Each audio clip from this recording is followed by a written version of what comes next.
Welcome to Storytime. Enjoy with me. A Fishy Story by Clare West.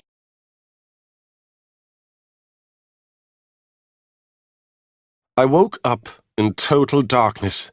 The train was not moving, and there was complete silence. I could see a lamp at the far end of a platform, so I knew we were at a station.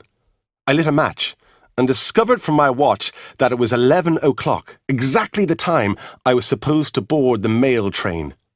I jumped down and ran along the platform. There was no one on the train. There was no one even in the engine, which was making sad little noises to itself in the silence. There was not a human being anywhere. The name of the station was just visible in the darkness. With a lighted match, I went along it, letter by letter, but it was so long that by the time I got to the end, I had forgotten the beginning. One thing I did realize, though, was that it was not Loch Ranny, the station where I had planned to catch the mail train. For a moment, I had the feeling that there had been an accident, and that I now existed in another world. Once more, I investigated the station, the ticket office, the waiting room, and finally discovered, at some distance, the station master's office. As I came closer, I could see a thin line of light under the door, and a voice was suddenly raised inside. "Let's see you beat that! Throw down your king!" I opened the door with understandable violence and found the guard, the station master, the driver, and his assistant seated around a table playing a game of cards. I was angry, and with good reason, but I accepted what they said in their defence. They thought there was no one left on the train. A few minutes here or there wouldn't matter. They would soon get me to Loch Ranny, and the mail train was often late. Hoping they were right about my chances of making the connection, I hurried back to my carriage, with the officials running enthusiastically ahead of me. "Watch out for the goods train, Tim!" shouted the station master to the driver as he banged my door shut. "She might be coming any time now." The answer travelled back proudly from the engine. "Let her come. She'll have us to deal with." The train moved forward and gained speed rapidly. We had about 15 miles to go, and we went as fast as the engine could manage, but it was no good. We arrived too late. "Well," said the guard, as I stepped onto the deserted platform of Loch Ranny station, "that old mail is the most unpunctual train in Ireland. If you're a minute late, she's gone. And maybe if you're early, you'd be half an hour waiting for her." On the whole, the guard did his best. He said he would show me the best hotel in town, although he feared it would be hard to get a bed anywhere because of the feis. A feis, it seems, is a festival of Irish songs and dances where people compete for prizes. He picked up my case. He even carried the salmon. And as we walked through the empty streets, he explained to me how easily I could catch the morning boat from Rosslare, and how it was, in fact, quite an improvement on my previous plan. All was dark at the uninviting door of the hotel chosen by the guard. For 5 whole minutes we rang the bell hard. I suggested trying a different hotel. "He'll come," said the guard, confidently. "He'll come. It rings in his room, so it does." A boy, half awake, half dressed, opened the door. "There's not a bed here," he said, yawning, "nor anywhere in the town either." "I'll sit in the dining room till the time for the early train," I said. "To be sure, there's 5 beds in the dining room," he replied, "and there's mostly 2 people in every bed." His voice was firm, but he had a hesitating look in his eye. "What about the billiard room, Mike?" said the guard, helpfully. "We have blankets on the billiard table at this minute, and the man that won first prize for reels asleep on top of it." "Well, can't you put some blankets on the floor under it?" said the guard, putting my case and the salmon in the hole. To be sure, there's no better place in the house. Now I must go home before my wife thinks I'm dead and buried. His footsteps went lightly away down the empty street. Nothing troubles him, said the boy, bitterly. And I realized that only the personal element stood between me and a sleepless night on a cold, wet station platform. It was in the dark of the early morning that I woke again to life and its troubles.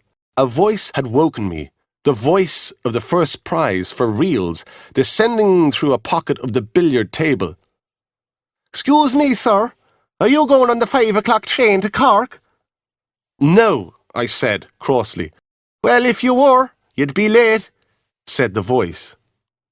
I received this useful information in annoyed silence and tried to wrap myself in a disappearing dream. "I'm going on the 6:30 myself," continued the voice, "and it's unknown to me how I'll put on me boots. You would not believe how me feet swelled up in me dancing shoes last night. Me feet are delicate like that, you see." I pretended to be asleep, but the dream was gone, and so was any chance of further sleep.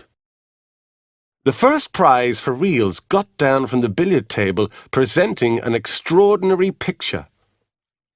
He was wearing grass-green breeches, a white shirt, and pearl-grey stockings.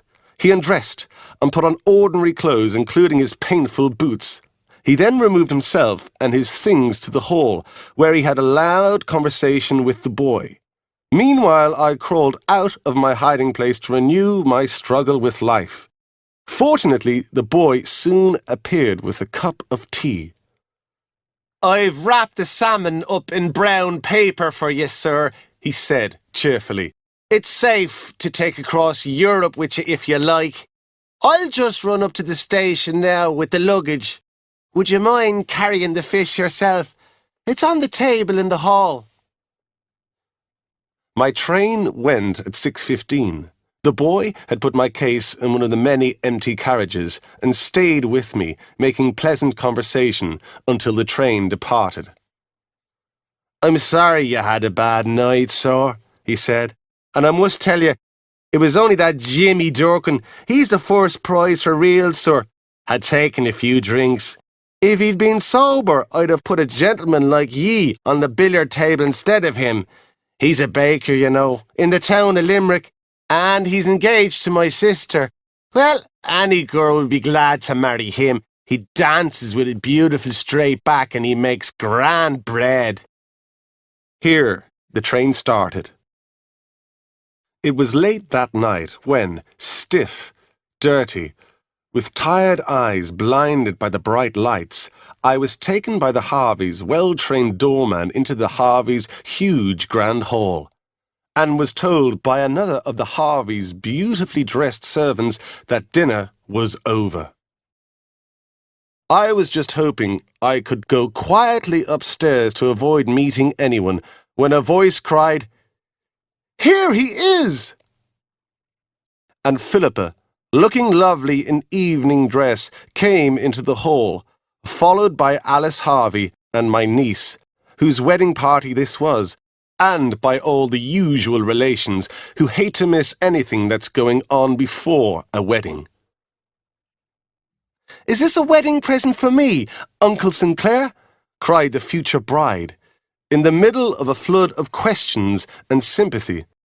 As she spoke, she eagerly took hold of the brown paper parcel that was still under my arm. "I advise you not to open it," I cried. "It's a salmon." The future bride gave a little scream of distaste, and without a moment's hesitation, threw it at her best friend, a girl standing near her. The best friend gave an answering scream and jumped to one side. The parcel that I had looked after with a mother's care across 2 countries and a stormy sea fell with a crash on the stone floor. Why did it crash? "A salmon?" cried Philippa, staring at the parcel. There was now a small pool around it, spreading over the floor. "But that's whiskey. Can't you smell it?" The servant came respectfully forward. He knelt down and cautiously picked pieces of a broken glass bottle out of the brown paper. The smell of whiskey became stronger. "I'm afraid the other things are ruined, sir," he said seriously, and pulled out of the parcel, one after the other, a very large pair of dancing shoes, 2 long grey stockings, and a pair of grass-green breeches. They were greeted with wild enthusiasm, in doubtless much the same way as when they shared the success of Mr. Jimmy Durkin at the Fesh, but Alice Harvey was not amused. "You know, dear," she said to Philippa afterwards, "I don't think it was very clever of dear Clare to take the wrong parcel. I had wanted that salmon." The end.